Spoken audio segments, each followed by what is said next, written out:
Great news for those people that already has a wallet for OPBNB. You do not need to create another wallet.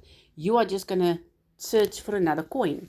So you're going to go on this drop down box and you're going to type in OP, and then OP Optimism is going to come up, and the red one. You're going to click on there, and there it is selected. Now you can go and click on it to go get your receiving wallet. Click on it, go receive, and then you copy and paste this. Copy and paste your QR code with your proof of payment to the person that's going to fund your wallet. How easy is that?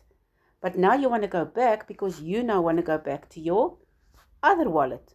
So you're going to go at the bottom to manage coins, and you will see at the top that your 2 coins that you selected are at the top.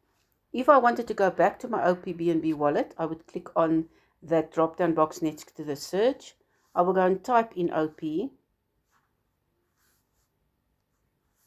and there it is. And I will go click on the yellow, and then in my another wallet, I can now go and get my receiving QR code if I wanted to fund it.